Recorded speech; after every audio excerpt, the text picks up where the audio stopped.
I've been in practice for 37 years, and I am a product of fantastic training in the healthcare system, and I'm very proud of that. At the same time, I've also noticed that the healthcare system does not always meet the needs of people who are compromised on many levels. I'm currently sleeping on the street due to domestic violence. I moved into an apartment with my husband.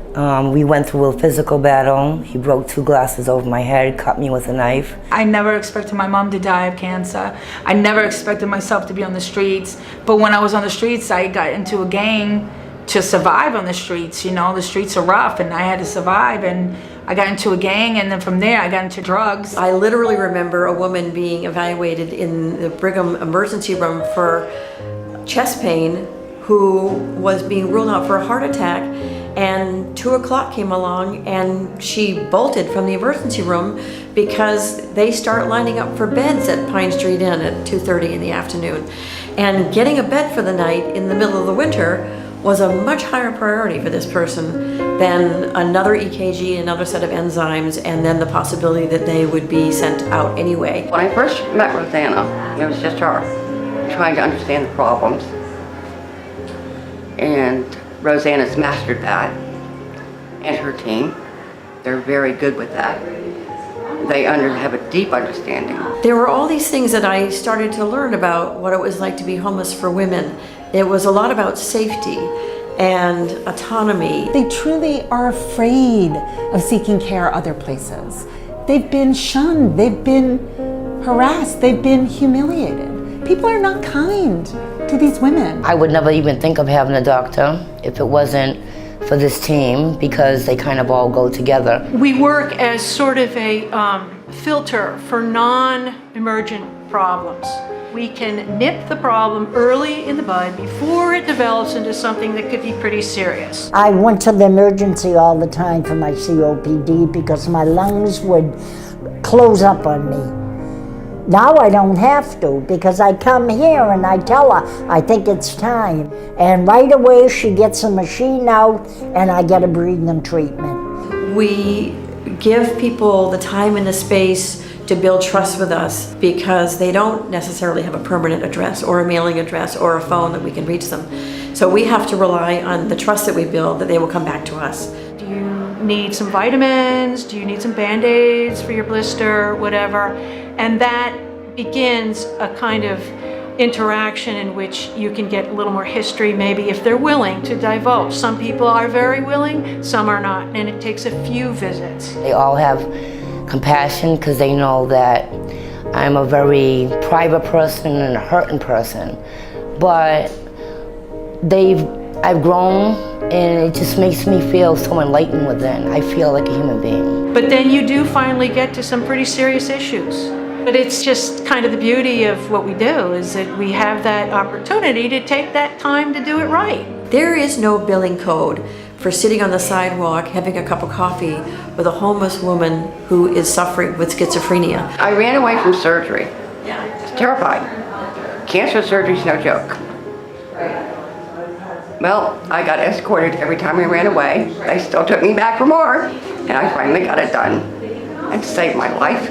We're able to form long-standing relationships with the women and also with other stakeholders in the women's health, like the other shelters where they stay or their primary care providers. If, for example, they're coming in and they have a headache because they've been up all night and then they were assaulted because they don't have a safe place to sleep and now they're feeling anxious, and we really have the ability to unfold all of that and build them up and find the different separate resources versus just focusing on one aspect. All of those things like food and safety and transportation and food sources are part of what constitutes someone's health. We're not just the doctor, the nurse, the social worker, the advocate. We're all of it. We are going to be that safety net. We're going to catch you if you fall. And if you try to call the doctor's office and you can't get through, or if you go to the emergency room and they treat you disrespectfully, or you can't fill out that form because it's 25 pages long and you don't understand it, we're going to help you with that. But ultimately, you're going to learn how to fly on your own. This organization means everything to me, because I don't think if I had it, I don't think I would have ever made it, you know? I've been clean and sober over 10 years. I'm married. I go out every day to do outreach. I do street reach. I'm not cane trained. We wanted to use our nurses and we wanted to use our volunteer doctors to deliver the care that these women needed.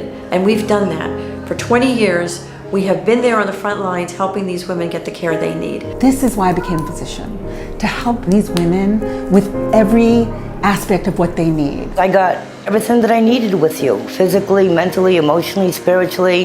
It's like, you guys are the best. You should have your own hospital. It costs $36,000 a year to the taxpayers of Massachusetts to take care of one chronically homeless individual. In Massachusetts right now, we have 1,200 chronically homeless individuals. If we didn't exist, if they couldn't just pop in because they have a headache or don't feel well or fell and twisted their ankle, they may never seek medical care. They actually would just keep going because that's what these women do. They're strong, they're survivors. If these are women who are showing up in our shelter clinics, in our programs, they deserve to have their health care needs met. And it's in everybody's interest that we do that because they're going to cost a lot more money if they end up in crisis care or in emergency rooms, or if they fall and break a leg and they end up in the hospital with no health insurance. What has to happen for the healthcare system to succeed in controlling costs and improving health and preventing disease is it has to work with us. It has to be partners with us. It has to include us in the next iteration of how healthcare is delivered. To know that you can anytime you need them, they're there.